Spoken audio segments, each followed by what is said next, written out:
पांडवों की इन प्रतिमाओं में एक खास बात है। इन प्रतिमाओं के हाथ में अस्त्र हैं। सबके हाथ में देखिए अस्त्र है, गदा है, धनुष बाण है, भाला है और इनके आगे कोई श्वान कुकुर नहीं चल रहा है, इनके आगे एक हिरन चल रहा है। अर्थात ये स्वर्गारोहिणी का वृतांत नहीं दर्शाया गया है, ये वृतांत है वनवास का, क्योंकि माता द्रौपदी भी साथ में है। इसका अर्थ ये है कि जब पांडवों का वन गमन हुआ था, वनवास पे गए थे तो वो इस स्थान पर आए थे। अब इस स्थान का रहस्य क्या है?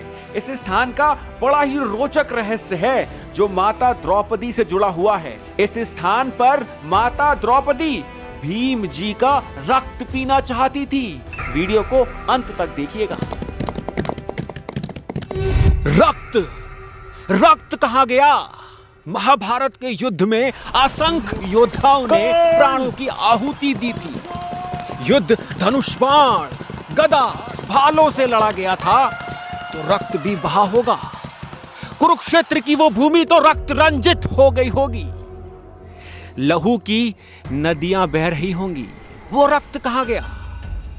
इस प्रश्न का एक रोचक उत्तर है मेरे पास, जो मैं आज आपको इस वीडियो के माध्यम से देने वाला हूं। हिमाचल प्रदेश के एक ऐसे मंदिर के दर्शन भी कराऊंगा जिसका इतिहास इसी वृतांत से जुड़ा हुआ है कि योद्धाओं का रक्त कहां गया। यहाँ पर आप देख सकते हैं मंदिर के प्रांगण में बाहर की तरफ पांचों पांडवों की और माता द्रौपदी की प्रतिमाएं लगी हुई हैं। परंतु क्या ये स्वर्गारोहिणी को दर्शा रहा है? नहीं, क्योंकि इनके आगे कोई श्वान नहीं, एक हिरन चल रहा है। हिरन जो ये दर्शाता है कि ये वनवास के समय का वृतांत यहां पर दिखाने का प्रयास किया गया है। वो क्या वृतांत था, आइए जानते हैं। अब दोस्तों, भिन्न भिन्न महाभारत के संस्करणों में ये संख्या भिन्न भिन्न दर्शाई गई है। एक महाभारत में तो ये तक उल्लेखित है कि पितामह भीष्म ने 10 दिवस में 1 अरब योद्धाओं का वध कर दिया था, 1 अरब सैनिकों का वध कर दिया था। मुझे ये अतिशयोक्ति लगती है, परंतु वध तो किया गया था, तो वो रक्त कहां गया?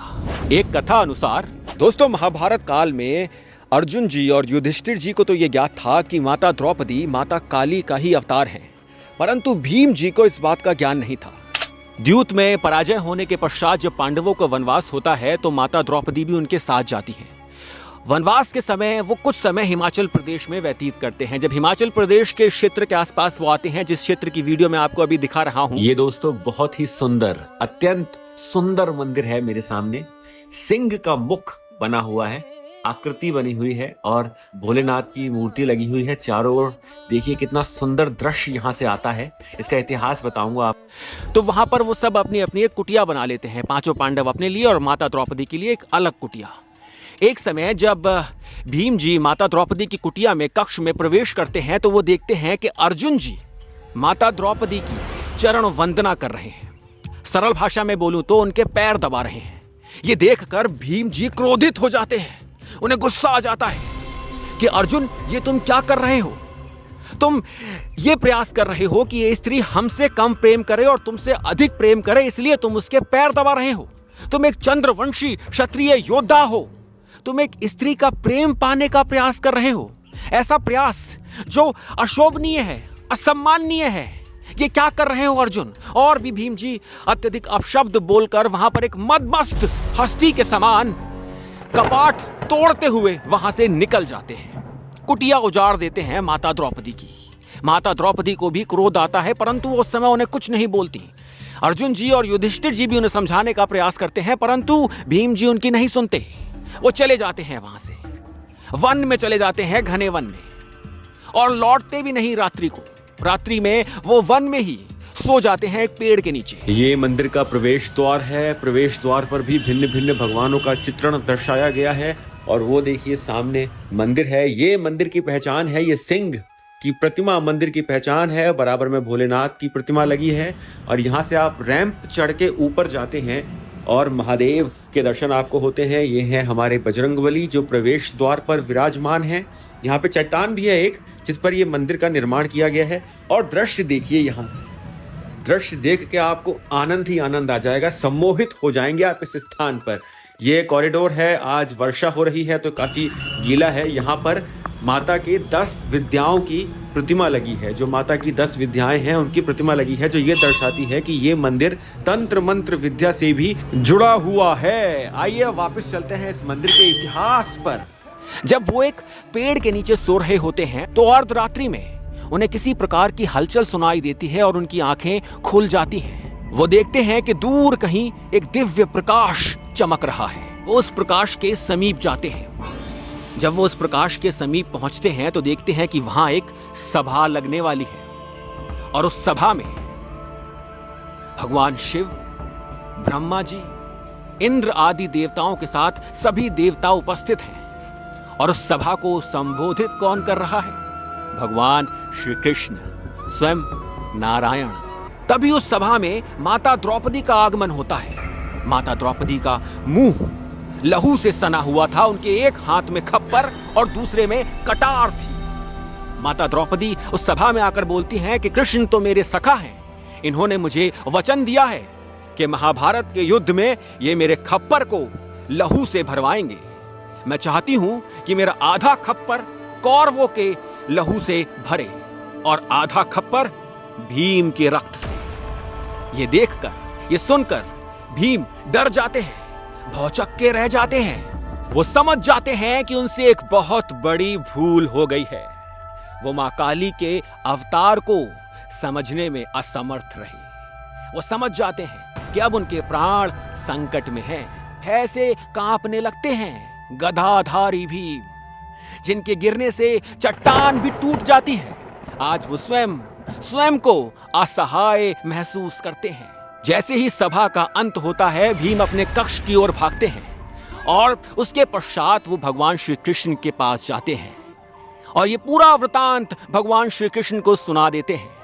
कैसे वो माता द्रौपदी के स्वरूप, काली स्वरूप को समझने में असमर्थ रहे, कैसे उनसे एक बहुत बड़ी भूल हो गई। उन्होंने मां काली का अपमान कर दिया। ये सुनकर भगवान श्री कृष्ण भीम को कहते हैं कि हाँ, ये सत्य है कि द्रौपदी माता काली का ही अवतार है और उनका अवतरण एक कारणवश हुआ है। वो कारण तुम्हें ज्ञात हो ही गया होगा और आपको भी ज्ञात हो गया होगा। तो भीम कहते हैं कि अब मुझे बचाओ, मैं क्या करूं, कैसे अपने प्राणों की रक्षा करूं, मुझे प्राण दान दो मधुसूदन। तो भगवान श्री कृष्ण कहते हैं कि एक युक्ति है जो अपनाई जा सकती है, तुम भोजन करना बंद कर दो। भीम जी कहते हैं कि मेरे भोजन ना करने से द्रौपदी पर क्या प्रभाव पड़ेगा? तो भगवान श्री कृष्ण कहते हैं प्रयास तो करो, आज से ही भोजन करना बंद कर दो। तो भीम जी वापस अपने कक्ष में आते हैं और 2 दिवस तक भोजन नहीं करते हैं। माता द्रौपदी चिंतित हो जाती है कि जो व्यक्ति एक पहर भूखा नहीं रह सकता, वो 2 दिवस से भूखा कैसे है? माता द्रौपदी भीम जी के कक्ष में आती हैं, कुटिया में आती हैं और उनसे पूछती हैं कि आप अनशन पे क्यों हैं? क्या कारण है गदाधारी भीम, आर्यपुत्र? तो भीम जी कहते हैं कि नहीं, आज से मैं भोजन नहीं करूंगा, मेरा भोजन बंद। मैं अपने प्राणों की आहुति देना चाहता हूं क्योंकि वैसे भी मेरे प्राण अब संकट में हैं। तो माता द्रौपदी को यह ज्ञात तो था कहीं ना कहीं कि वो मां काली की अवतार हैं, परंतु वो दर्शाया नहीं करती थी। तो फिर से वो पूछती हैं कि कैसे तुम्हारे प्राण संकट में हैं? तो भीम जी कहते हैं मैं भोजन नहीं करूंगा, मैं कुछ कहना नहीं चाहता, मैं बस भोजन नहीं करूंगा। माता द्रौपदी उन्हें मनाने का बहुत प्रयास करती हैं, अत्यंत प्रयास चलता है। युधिष्ठिर जी भी आते हैं, अर्जुन जी भी आते हैं, नकुल सहदेव भी आ जाते हैं, पूछते हैं कि भीम जी भोजन क्यों नहीं कर रहे? भीम जी भोजन नहीं करते। ऐसे ही 3-4 दिवस बीत जाते हैं। भीम जी की शक्तियां क्षीण होना आरंभ हो जाती हैं।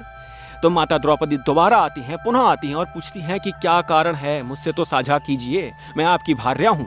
तो भीम जी कहते हैं आपको मेरी एक समय शर्त माननी होगी, तभी मैं आपको कारण बताऊंगा कि मैं भोजन क्यों नहीं कर रहा। तो माता द्रौपदी कहती हैं मैं आपकी सारी शर्तें मानने को तैयार हूं, बताइए, मांगिए। तो भीम जी कहते हैं आपको मुझे एक मनचाहा वरदान देना होगा। माता द्रौपदी, जो कि माता काली की ही स्वरूपा थी, वो भीम जी की ये शर्त मान जाती है और ऐसे बचते हैं भीम जी के प्राण। भीम जी माता द्रौपदी से अपने और अपने भाइयों के प्राण दान में मांग लेते हैं कि आप हमारा वध नहीं करेंगी, परंतु हां, जब भी आपको लहू की आवश्यकता होगी, मैं कौरवों का लहू आपके लिए अवश्य लाऊंगा।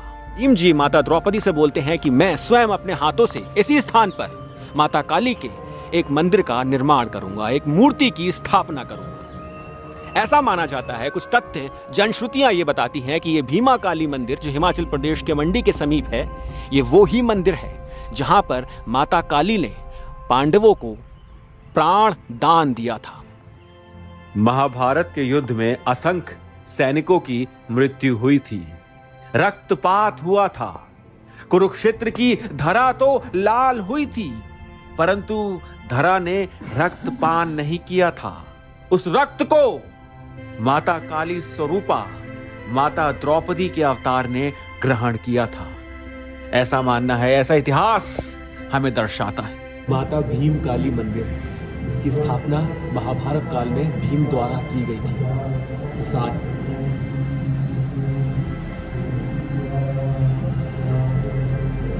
देखा ना, कितना कितना रोचक इतिहास है। हर वृतांत का एक इतिहास है, हर वृतांत का, परंतु हम जानना चाहते नहीं। आशा करता हूं आपको वीडियो अच्छा लगा होगा। ऐसे छोटे छोटे वीडियोस में डालता रहूंगा जिससे कि मुझे समय मिल सके अध्ययन करने का उन वीडियोस के लिए जो वीडियोस आपके सामने मैं प्रस्तुत करना चाहता हूं। वीडियो अच्छा लगा हो तो कमेंट, लाइक, शेयर अवश्य कीजिएगा और कमेंट सेक्शन में जय मां काली लिख कर जाइएगा। हर हर महादेव।